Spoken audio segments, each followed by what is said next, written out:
在越南首都河内，我们乘坐了中国在越南修建的地铁河内地铁1号线。在越南首都河内的几天，我们见识到了这个城市交通的复杂。摩托车大军在狭窄的老城内穿梭，游客走在路上则瑟瑟发抖。在城市区域，不管是上下班的高峰还是平时，摩托车和汽车充斥着各种道路，似乎任何地段都能拥堵起来。无论是老城还是新城，河内的交通似乎都是大问题。但是河内也有它的另一面，崭新的一面。河内地铁1号线就是这个城市一张新名片。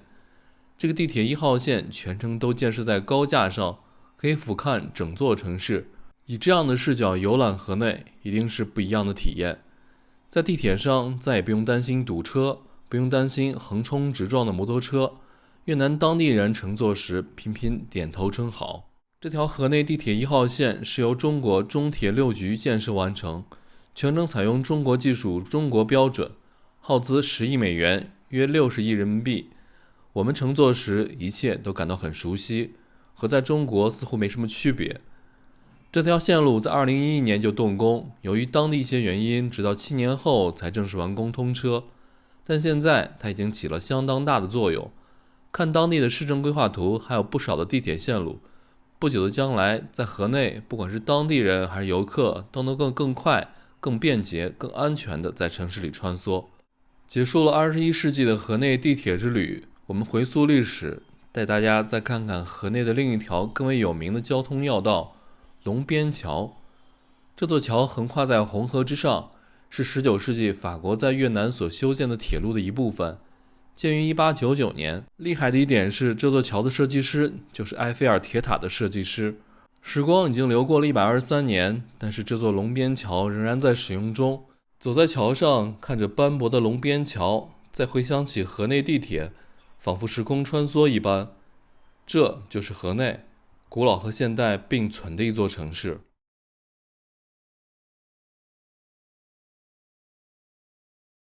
我们现在已经来到了河内轻轨的起点，这个站叫做吉林站，它的终点是河东。这条轻轨是越南国内首条轻轨，是由我们中国的中铁6局来承建的。这个轻轨呢，从吉林到终点的河东一共是13.5公里，一共设了12座车站。我们现在去这个位置进去上楼啊，从那个地方好像在坐。我们体验一下，看一下河内的轻轨和我们有什么不一样的。我们看一下这个地铁运行图，河内的轻轨是叫做2A 线的，LAN 2A， 然后这个吉林是起点，中间有这么多站，我们要去终点河东，我们就坐全程吧。对。然后中间的任何一个站是可以下来看一看，在高空，它这个是轻轨在上面。看一看，我们再进去再坐，是一个票价的。走吧。Careful and mind your step。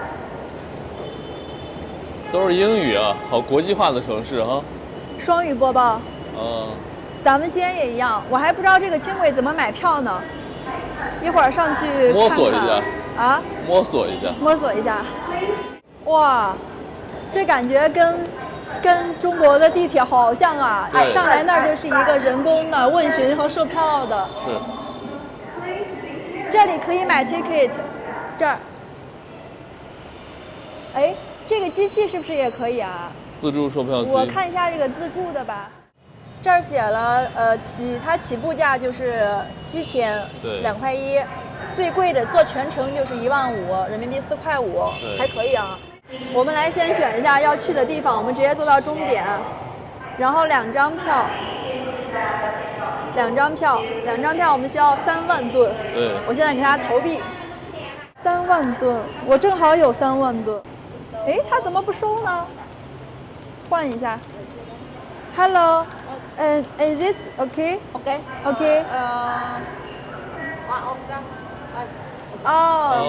要点一下那个。OK，Thank you。感恩。原来是先要点一下那个亮了之后才能查。OK。因为它这个是越南语，我不认识。卡从这里出来。OK。原来是这样子，它那个下面有一个就类似于确定的一个按钮，但它是越南语，我没懂什么意思，所以钱是进不去的，摁完之后就可以了。给大家看一下，这个就是越南第一条轻轨啊，河内轻轨221线的票，上面写的什么 ？Single Journey Ticket 单程票。对，单程票。这个是不是我们那天去的文庙？有点像，很像文庙。然后我们现在找一找这个地铁的入口。这个是出口，这边是入口，对，从这儿进入口。它这是怎么弄？是插进去吗？进去的时候刷一下，出去的时候就投进去了。哦 ，OK， 我也刷了一下，然后可以坐电梯是吗？对，我们现在上去坐。感觉这个点儿，因为没有到上下班的时间，河内轻轨的人不是很多啊。对。好像没有安检，我突然反应过来了。对，感觉少了道程序是吧？上面直接就有那个列车停着了。哇，那我们是不是可以上了？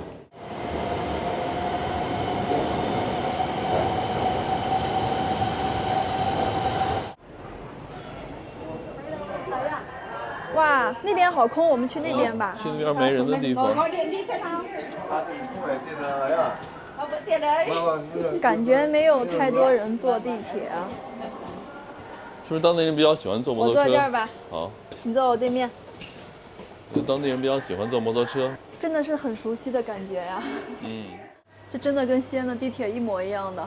这个显示的就是车前进的方向，然后下一站。这个就是如果这边亮门又从这边开，对，还有紧急出口什么的。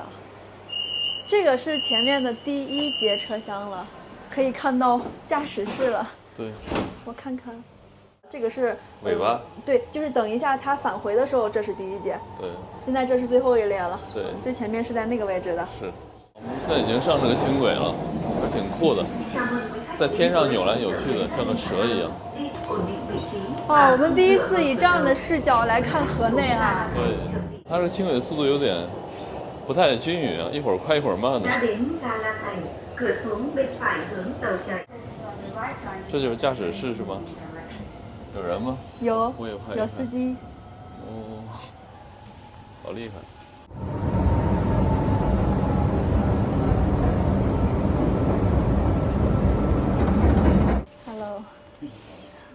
Can you speak English?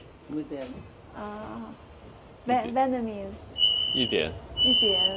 你会说中文吗？中国人。中国人。Tôi là người Trung Quốc. Tôi là người Trung Quốc. Tôi là người Trung Quốc. Tôi là người Trung Quốc. Tôi. 中国人。Tôi là người Việt Nam. 哦，你是越南人。Made in China. Yes. 这大哥跟我们说，这个是中国造的。你觉得轻轨快吗？方便吗？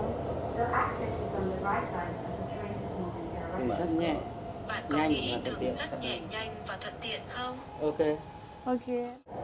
如果大家以后来河内旅游，一定要坐一次河内的轻轨，太有意思了！以这种高空视角去看整座城市，你会感觉到不一样的城市的另外的一面。我们现在坐河内轻轨来到了第5站，这一站好像叫铜町，是吗，涛哥？发音是这样的，通定。通定。对，铜町站。因为是越南语，我们不太认识啊。我觉得河内的轻轨还是很快的。我们从第1站吉林到第5站，只用了大概10分钟的时间。平均呢，一站到一站也就是1分钟多一点点。然后到站之后，列车会停大概30秒到40秒，让这个乘客上下。如果大家以后来河内旅游的话，一定要体验一下河内轻轨，因为从高空中你能看到完全不一样的视角。这个列车呢，它是从城市的各个区域这样去穿梭，你能看到各种各样不同的场景，有那些很旧的民居，也有这种这个地方还一般。我们刚刚过的那个片区就全是高楼大厦，很漂亮的那个地方。虽然说河内的轻轨是2021年才正式通车运营，但它开工的时间是比较早的。2011年中铁六局就已经签订合同，正式开工了。不过呢，它修的这个速度的确是比较慢的啊。按照我们中国基建狂魔这个速度来说的话，10几公里的地铁其实是很快的。但是在越南呢，情况就不太一样了，因为越南这边的土地都是私有的。当时呢，中铁六局是签完合同之后才知道他们的征地工作还没有做，所以是征一片修一段，征一片修一段，中间就停了好长时间。后面也是因为那个新冠的原因吧，耽搁了一些进度。不过呢，现在已经全线都开通了。涛哥，你觉得河内轻轨票价贵吗？我觉得挺便宜的，10几站4块5毛钱全程。对，挺便宜的，还可以。它这个轻轨呢，虽然没有穿过老城区哈，但是据说呢是把河内主要的居民区，还有大家工作的写字楼这种商业区整个串起来了。对，所以河内有很多这种上下班通勤的人群会选择乘坐轻轨。那我刚刚也在售票那个地方打听到了，就是河内轻轨它是有种月票的，就是包月那种，月票的价格是20万吨，就人民币60块钱。其实还是很便宜的，因为呢，据当地人说，如果他们用摩托车作为主要通行工具，每天上下班，这个油钱啊，加油每个月需要120块钱，也就是说坐地铁可以省下来1半的费用的。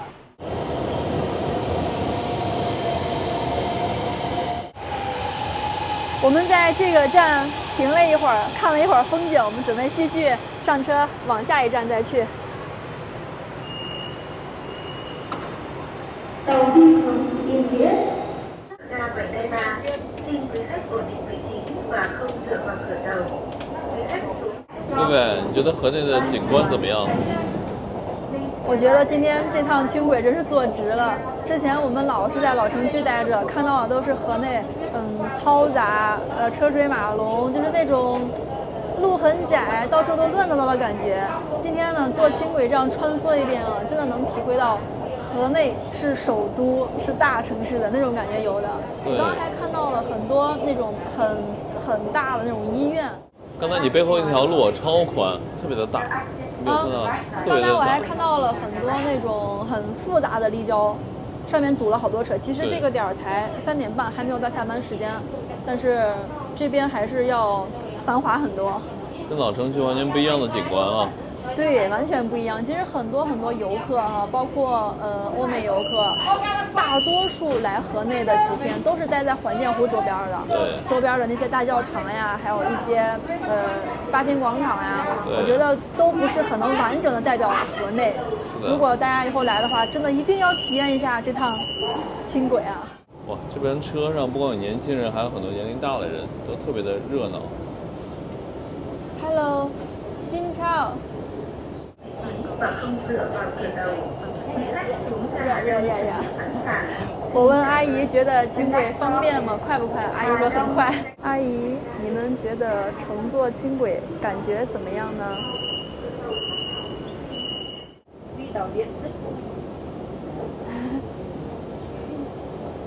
阿姨说，坐火车非常有趣，很有意思的体验。中国和越南是好朋友。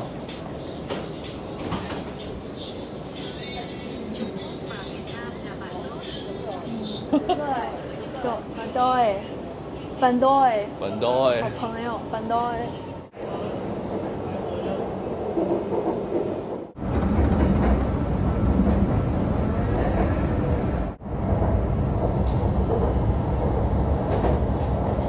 薇薇终于结束了这趟轻轨之旅。这里就是河内轻轨的终点站了，这个位置应该是离河内的市中心比较远的。我看这块是很多公交车的起点站。涛哥，你有没有看到下面，那个位置就是绿色顶棚那儿，还有我们下面很近的这块，这儿停了很多的公交车、大巴车，好像是那种交通枢纽集散地的位置。是。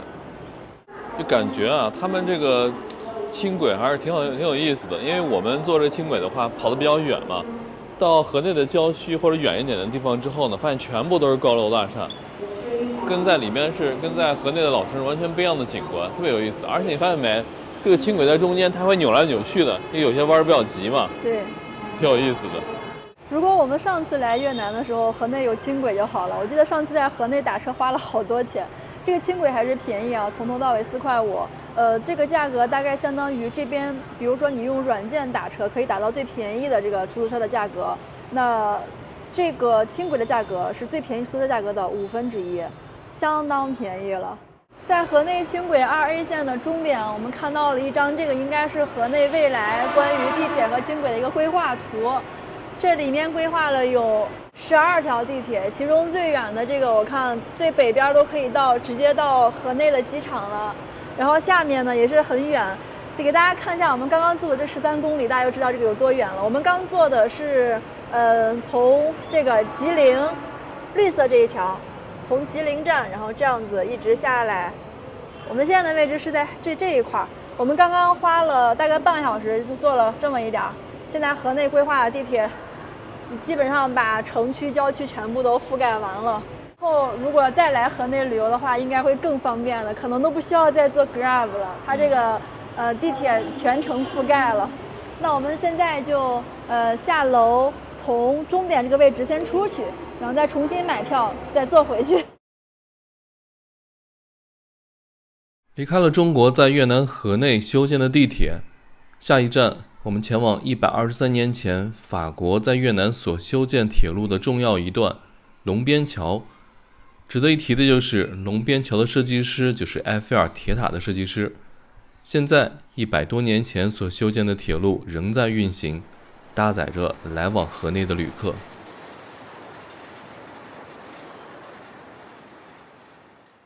我们现在来到了河内的龙边火车站，这个火车站呢是河内地区第一座现代化的火车站，也是当年法国人给建的，大概是1902年的时候。这个火车站直到现在还是在持续的使用中的。刚刚我们进去区里面看了一下啊，大概现在是3点08分，3点26分就会过来一趟列车。这座火车站的面积不大，我刚才看那个英文介绍上说大概有500平，不过呢它的地位和作用却很重要，它是连接了红河三角洲这里，也就是它最远会到海防，然后一路向越南的西北方向走去，中间会路过亮山和老街，基本上就是把越南的北部啊、东北、西北整个的连起来了。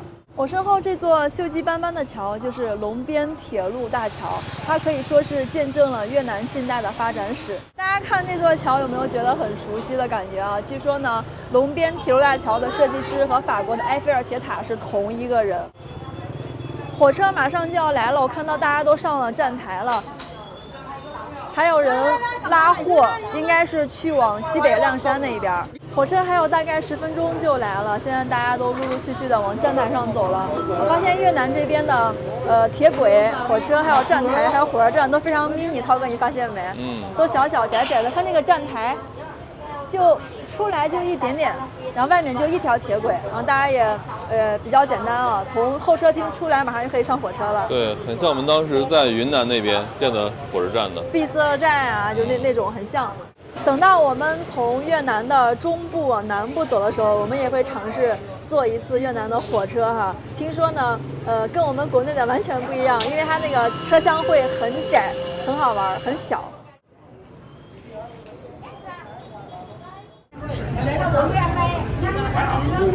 还有很多 Grab 的大哥也在这边送货，都是刚送进来的货。哎，这个应该是他们这边的列车员吧，类似的。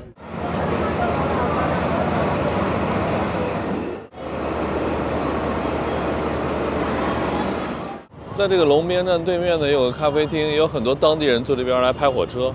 就这个叫什么 Ho 线咖啡，这个咖啡厅有好多人在这边坐着。不得不说，越南这边坐火车还真挺随意的，还有好多人刚从那边跑过来，这样坐火车。他这火车没安检，挺好，然后也不会管闲杂人员。我刚进去拍了拍，他们这边也没管我。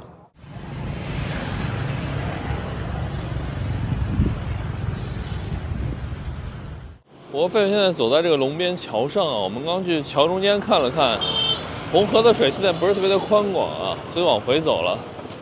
然后这边呢，能看到这个钢结构啊，因为都被氧化嘛，就看起来有一些岁月侵蚀的痕迹。然后这个中间是铁轨，火车走的，两边呢就是摩托车走的，或者和自行车走的。那行人呢走在最边边这边，最边边那边还是很危险的。看我脚下，它每一个石板都是镂空的，都是架在这个上面的，所以你要万一哪块哪块那个石板碎掉了，就掉下去了。下面也没有什么防护措施，有的石板就晃，特别的晃，一踩就晃，这种一踩就震。妈呀，好可怕！